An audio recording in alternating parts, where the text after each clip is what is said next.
School didn't fail you. That's the thing nobody says out loud. School worked completely, perfectly. Every single day you sat in that building, it was doing exactly what it was designed to do. The problem is nobody told you what that was. Think about the students who did everything right, showed up every day, paid attention, studied, got the grades, won the awards, graduated with honors, and then entered the real world and realized they had no idea how money worked, no idea what they were signing when a bank handed them a loan document, no idea that the credit score silently following them through every financial decision of their adult life was something they could have been building since they were 18. Not the bad students, not the dropouts, the best students, the ones the system celebrated most. And the gaps weren't random. Every country, every decade, every income level, public, private, rich district, poor district, same knowledge missing in the same specific places. How money compounds, how contracts bind you, how wealth moves toward people who understand the system and debt moves toward people who don't. Gone. Everywhere. Consistently. But the water cycle? Present. The causes of a war that ended a century ago? Present. Here's the thing about mistakes. They're inconsistent. They show up in some places, not others. Some teachers cover it, some don't. This wasn't inconsistent. Same gaps, same places, every time. So here's the question nobody asked you in school. What was it actually built to do? Because every system has a real function, not the stated one, the real one. And you find it the same way every time.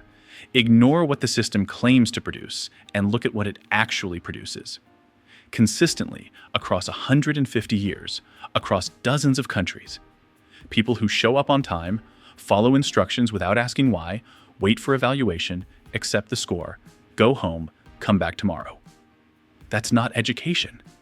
That's a behavior set. Somebody built it that way on purpose. And here's where it stops being a theory.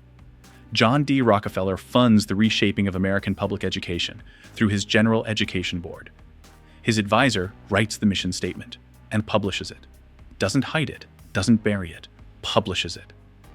The goal was not to produce scholars, not independent thinkers, not people who could look at the system they were born into and decide for themselves whether it was worth serving. The goal, in their own words, was to train people to a perfectly ideal life just where they are. In other words, produce workers who didn't know they were workers. People who would show up, follow instructions, never question the structure, and believe, genuinely believe, that this was just life. That document is 120 years old. Now look at your life and tell me it didn't work. So look at how the machine actually ran. Because once you see it, you can't look at your own daily life the same way again. Every morning, a bell told you when your time began. Another told you when to move. Another when you could eat. Another when you could go home. 13 years, you did not control a single hour of your own day. An institution controlled it. And what was being practiced into you, not taught, practiced every single day until it became automatic was this. Your time is not yours. It belongs to whoever is running the building. And the correct response to that is not a question. It's not a negotiation. It's compliance. Then school ended. You got a job. And your employer told you when to arrive, when to take lunch, when to leave. And something in you just accepted it. Didn't feel strange, didn't feel like a loss, just felt like life. Of course it did. It had been rehearsing since you were 5 years old. Then, grades. Here's what grades actually built inside you, and this is the part most people never examine. The belief that your worth is a number assigned by someone with authority over you, that you don't determine your own value, that the measure of whether you are good enough comes from above, from an institution, from an evaluator, from someone holding power over your future. And the kids who absorbed that most completely, who rebuilt every behavior around earning the highest possible number from whoever was above them, those kids got rewarded. Gold stars, honor rolls, held up as examples, the system's success stories. What they actually were was proof of concept. The straight-A student didn't beat the system. He was exactly what it was trying to build. And he walked out into the world with one belief burned so deep he'll probably never fully examine it. that his value is determined by how well he performs for whoever is currently evaluating him. He's still doing it now. The evaluator just has a different title. But then there's the detail that exposes the whole thing, the one hiding in plain sight. You had to ask permission to use the bathroom, a basic biological need, before you could act on it. Raise your hand, wait, make your request out loud to the authority figure in the room, receive approval. Sometimes the answer was no.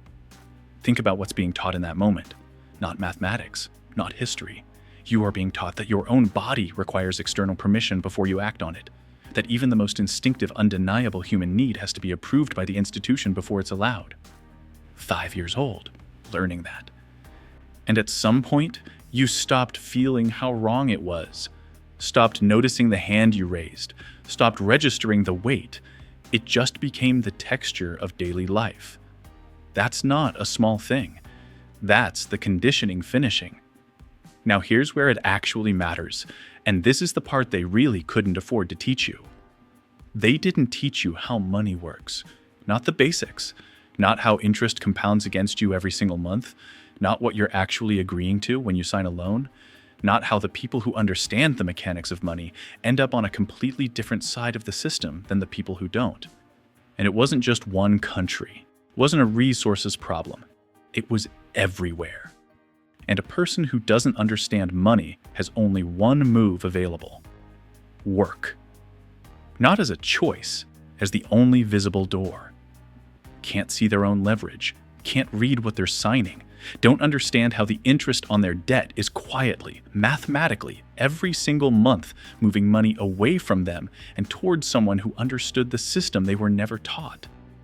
So they do what they were trained to do. Show up, perform, wait for evaluation, try to score better next year. The classroom got bigger. The mechanics are identical. And the system that depends on this arrangement doesn't just benefit from your confusion, it requires it. If people genuinely understood compound interest, the consumer debt industry collapses. If people genuinely understood their own leverage, the salary structure has to change. Your financial confusion is not a side effect of poor education, it is load-bearing infrastructure. The system isn't failing to teach you this, it is succeeding at keeping you from it. But here is what makes the whole thing actually work, what makes it brilliant in the most disturbing way possible. They didn't just train you to comply, they trained you to want to. They made compliance feel like maturity, made obedience feel like discipline, made performing for external validation feel like ambition. The student who questioned was marked difficult, problematic, needs to learn how to work within a structure. The student who followed every rule, hit every target, never once asked why the game was structured this way, that student got celebrated. Bright future, great example, going places. They didn't put you in a box, they built it around you, slowly enough that it felt like growing up. Gave you a gold star every time you fit a little more perfectly inside it, and then handed you a certificate at the end for fitting so well, and you were proud of it. That's the part that should stop you. Not that they built the box, that they made you want to deserve it. Here's what I need you to actually feel right now. Not think, feel. That voice in your head that says you should be doing more, working harder, being more productive, optimizing, getting ahead of whatever's coming. The guilt on a Sunday evening when you're not preparing for the week. The way your body tightens before you speak up in a room with someone above you. The instinct to wait, not because someone told you to wait, but because something deep in you just does, automatically, without question.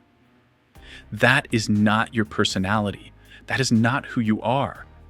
That was constructed carefully, systematically, over years before you were old enough to realize what was being built inside you.